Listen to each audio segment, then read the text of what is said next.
Hello everyone. Now, I've been really wanting to sit down and do a talk today, but I guess I've been fighting a cold that hit me in the middle of the night last night, and um, thankfully I took the day off from work to get somebody to the airport, so all I had to do was try to get that done. So I made a video of my trip down there earlier today, so that's what I was doing. I was going to take a friend to the airport, and I just hope to God I didn't give them my cold if that's what I'm fighting, because boy, it's been a rough like head cold just for like today, and it's finally clearing up. I took some medication and stuff, so that's why I almost wasn't gonna make a video today, but it just seems to be bugging me, like maybe I should talk about this today.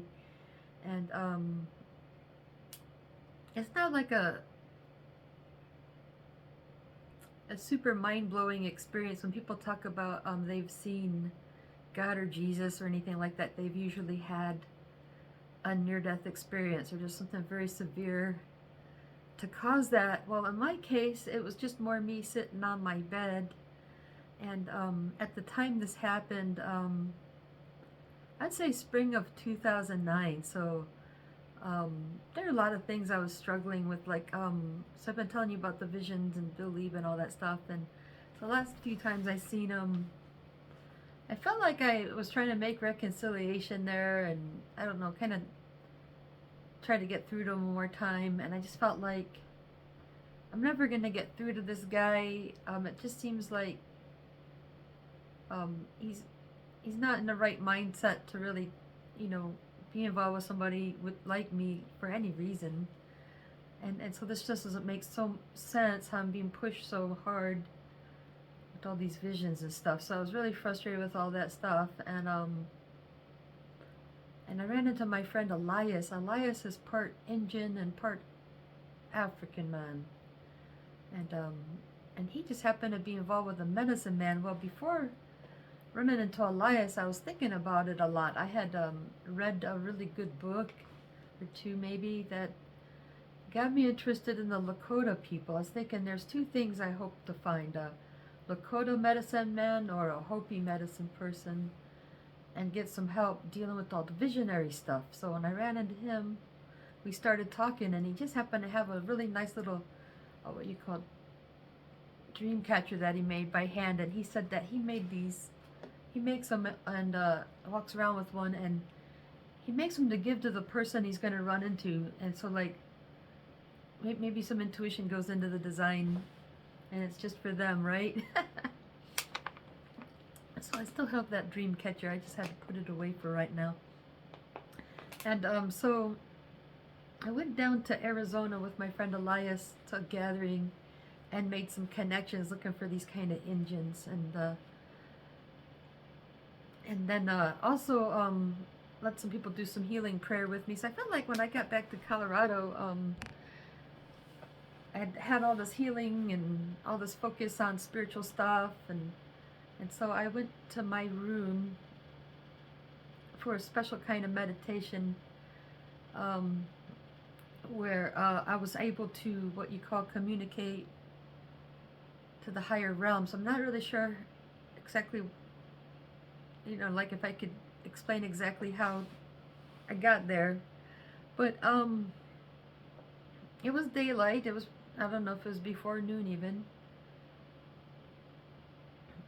and I was sitting upright in my bed, you know, and I was doing it specifically to find resolve with a lot of issues.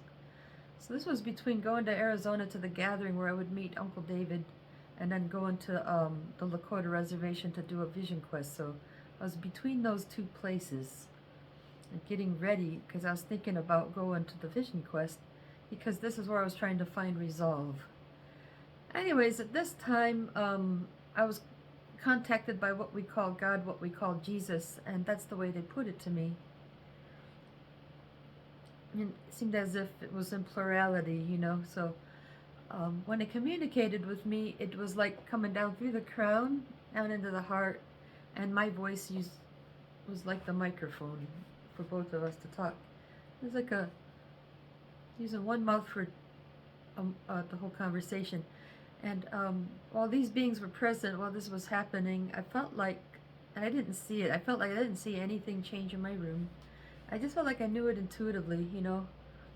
Now, when we come into these kind of conversations, discussion, there's some precepts we always want to put in place about what is truthful, what is just information, and discernment and all that stuff. So being honest about what we know and what we don't know. Okay, so I have to be open-minded to as to whether this is really God or not.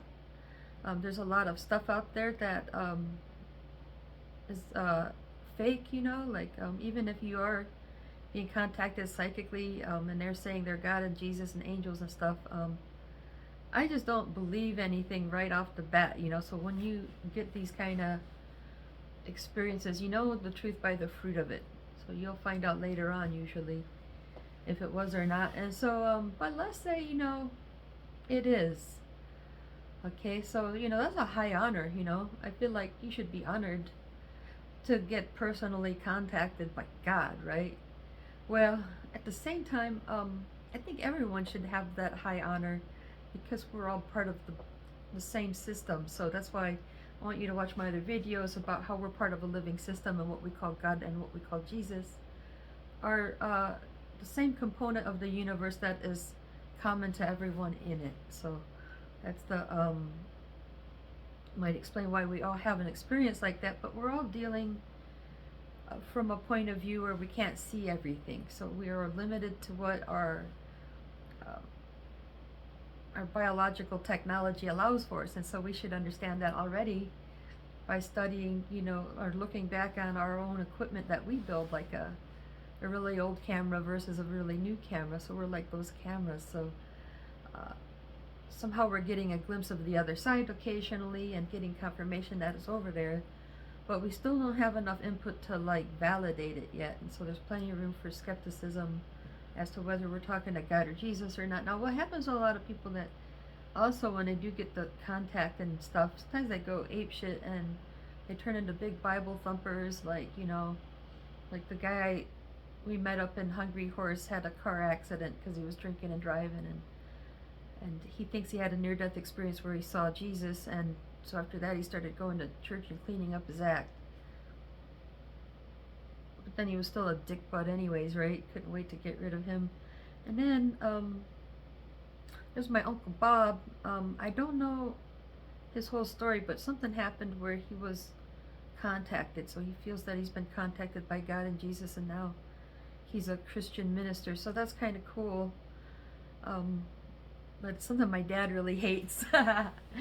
It's somebody like that's trying to give you lectures using the Christian terminology and all that stuff. So that becomes where, you know, I like to look at it as a modality. So maybe there are people, they want to have this path where we're going to make a connection with our Creator, and that's the modality. So that's why I say we should support others in prayer no matter what their beliefs, even if it seems like religion is silly and stuff. I see the person there is they want to do better. They want to achieve that higher upward attainment. They want to achieve that ascension. So that's a good thing. So anyways, with that being said, I really can't explain our conversation word for word, and I'm going to be lucky to even remember most of it, you know, because I'm a little bit sick and everything. But I really felt like the conversation was more confirmative. Like I didn't get a whole bunch of new information out of it, but like that's why, you know, we got to be open-minded as if it's just my imagination or not. Is it seemed to provide confirmation on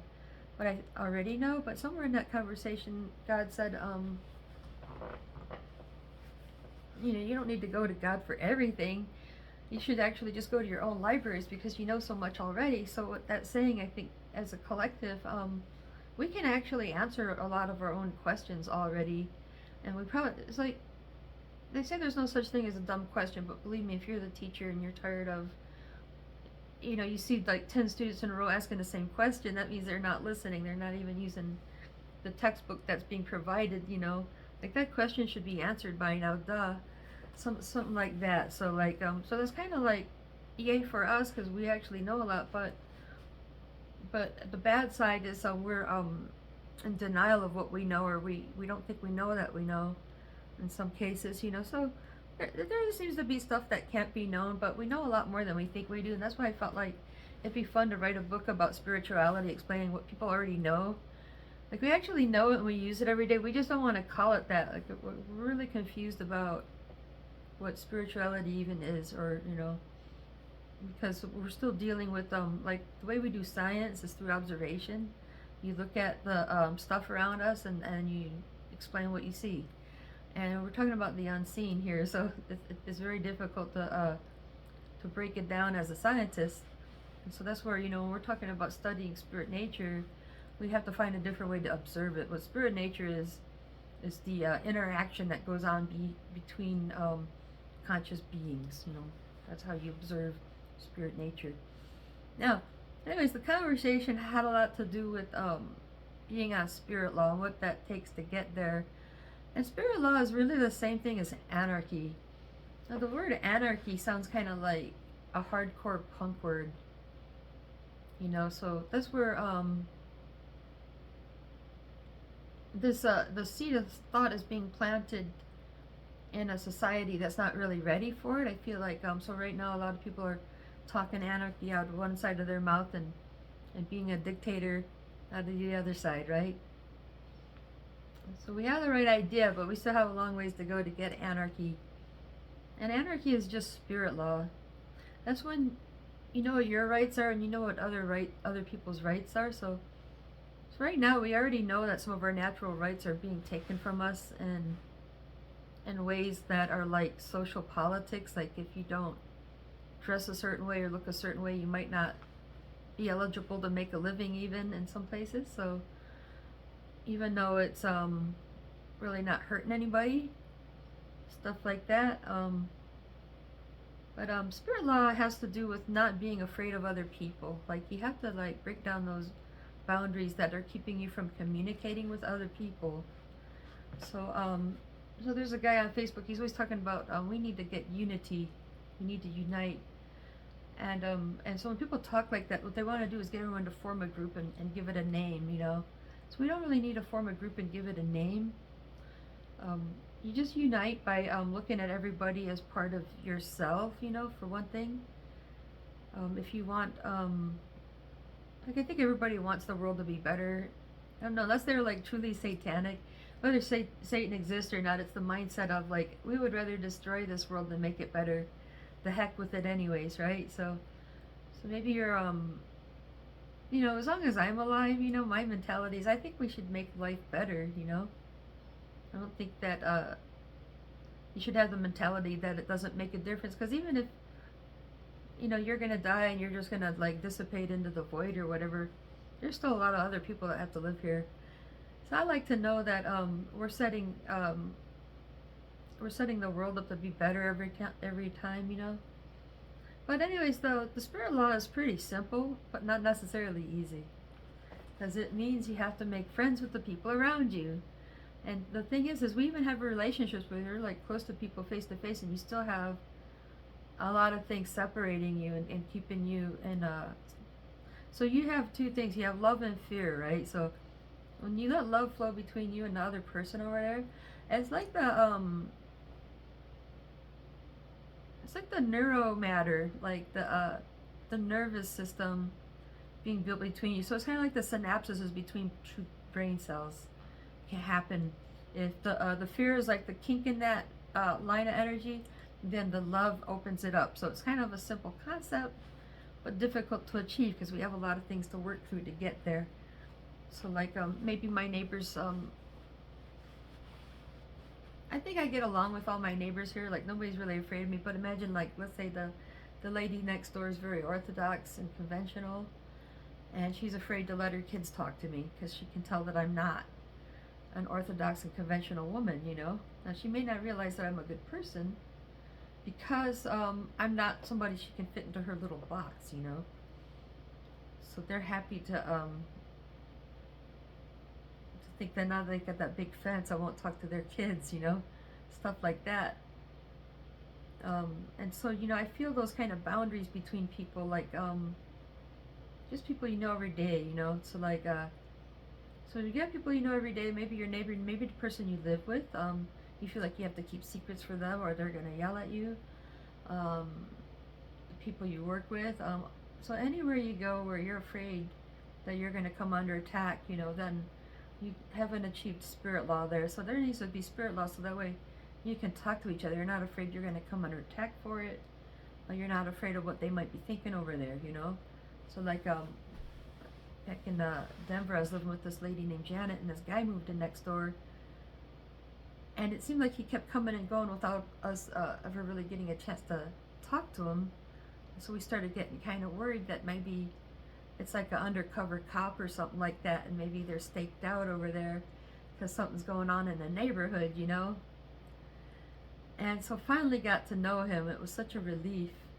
The reason he was so secretive is he just likes to sit in his house, and he likes to get high on illegal substances, and he likes to watch pornographic videos, so he just likes to be alone. There's nothing.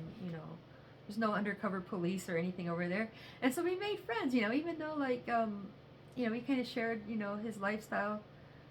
It's kind of embarrassing and something he'd rather keep to himself. I felt like actually getting to know him made me feel a little bit safer, knowing at least, that's his thing. He's a nice guy. He just doesn't like to, hang out with other people because he's doing stuff that most people don't approve of, right? So it's kind of maybe that's not a good example, but still, at least there was communication after that, right? That's fine. He keeps his hands to himself. He could do what he wants. But anyways, and then on the grander scale, from like Russia, China, all these big countries that we're kind of worried about going to war with, we got to remember that's kind of like not a people issue. Like as far as like regular citizens, like me and you, like the world is full of people just like us. They're just trying to get by day to day.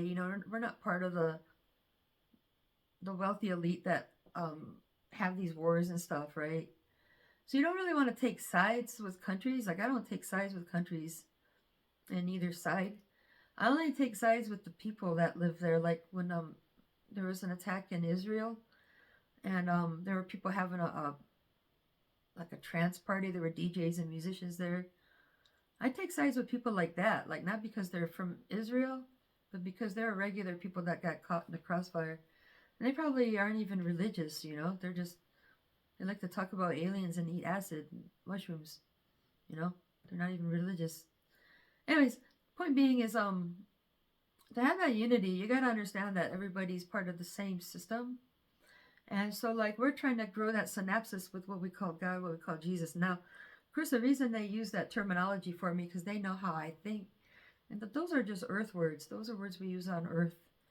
And so the God that doesn't exist is a man-made God. So I don't like the word God so much. So we're talking about a man-made God. And then Jesus is also an earth word. Now, according to the Urantia, his name is Michael. So when my grandmother flatlined, she had somebody over here talking to her and giving her a tour. She got filled in on a lot of colorful information and confirmation. And her guide was named Jesus Michael. That's confirmation in itself when I read the Urantia. Now, those are, again, earth words, So the Urantia, if you find that book, is translated down to use earth words. So that's where, I get the idea that we're just kind of like at a certain level of understanding. And there's so many levels higher than ours that we're going to start looking at those as just earth words, Words that they use in the English language only. Anyways, but what we call God and what we call Jesus are part of the main components. The key ingredient to all biological life is conscious presence. That's what's blowing us into shape, making us people. And then the other key ingredient to all life is energy. We need the energy to build it out of. So really all matter is energy anyway. So it's like just a bunch of energy being shaped by a conscious presence, see? But also being shaped by the forces in nature that are the opposite. That's why we have so many disgusting things about life, is because we're growing out of what we call the conscious presence. That's like pushing us into shape. But then once we get out there, kind of like a balloon or a bubble or anything, after we spend enough time in nature, it will destroy our body.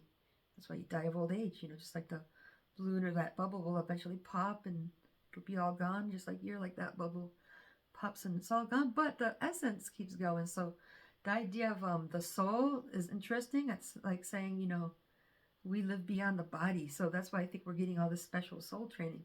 I was just watching a video a little bit ago talking more about the stuff like So we're expecting like some kind of a solar flare or something, and then we get biblical prophecy, God is coming.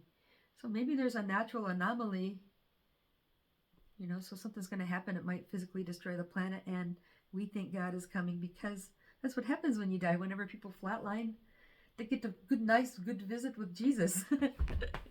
That's what happens when you die. So that's why Jesus is coming, because we're going to die. Okay. So anyways, it's kind of scary, like actually when you die or when people flatline, it's actually like the best thing that's ever happened in their life. That's the ironic thing there. And then you start to realize this world it seems less real than the spirit world, but still, like, there's something built in us to say, hey, don't get too carried away with that. You need to survive. So you need to survive physically. It's not it's not cool to think we don't need the physical body. So that's where we have to have faith in reality as it is. Anyways, getting a spirit law, pretty basic. It's not easy, so it's something you have to work on an everyday level. As you go through your day, make sure you start saying hello to people and stuff like that. I feel like this is something I'm not good about. Start telling people, use their name, say hello to people, use their name. Okay, so I'm saying for you what I should do for myself, because I'm not always good at this. And make friends with people just by, if you catch them doing something good, say something about it. Mention that you like it, something. So don't get too carried away. Just make sure it's moderate and in a timely manner. Stuff like this. Very easy stuff. Make sure you're building trusting connections with people. Stuff like this. Now, I've been trying to work out as, I've been going to visionary state all my life. I'm trying to figure out who I'm talking to on the other side. I'm trying to figure out why they're sending me to this guy. So this guy, Bill, isn't somebody I'm able to communicate with, and I feel like that's making a lot of room for misunderstanding and paranoid thoughts and stuff like that. Like, not sure what they're thinking on their side, not sure what I'm thinking on my side. So that's like one of my own personal things that I'm trying to iron out, is make sure that we are communicating and that we're on spirit law together. That way we have clarity and understanding before I say another thing or do another thing with that person or anybody. So you want to gain that clarity through communication. So it's kind of surprisingly simple, actually. It's really not that mysterious, But the other thing I want to mention too, I'll be visiting by God and Jesus, is they let me know I'm doing a good job and that they're happy with me. Don't worry, Jody, you're doing the right thing. And I asked for a few things while I was there. Now, before all this, I'm sure I've asked, for some proof, I was thinking back a long time ago, I think I made a few prayers saying, I want to see some proof, of spirit world and stuff like that. Because I went to where I was like a full-blown atheist, like I started thinking, okay, Santa Claus, Easter Bunny, God, Jesus, all in the same boat. These don't really exist. Maybe they exist in your heart, and church has a lot of things that I don't like. Maybe I think the number one thing that makes people atheist is religion.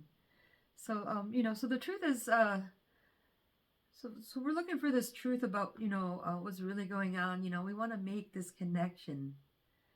Okay, but there's a lot of things blocking it, and including religion. So that's where I kind of want to help you get around that obstacle of religion.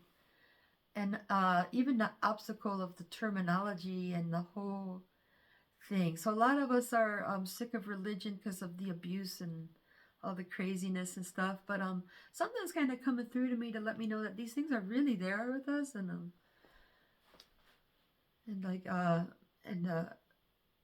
not only that, but it was letting me know to kind of have more confidence in myself, because they know I'm a good person and I'm doing the right thing. So I did ask you for a few things, and I feel like part of that is why I came to Montana, So maybe this is part of me asking, for something. And so I could break that down a little bit later, but I really think, it was important to share the story, because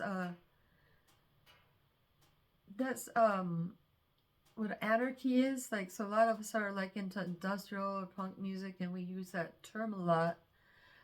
Just another way to look at it is really getting on spirit law. To achieve that needs to take the discipline of, sort of building friendship and trust with people around you.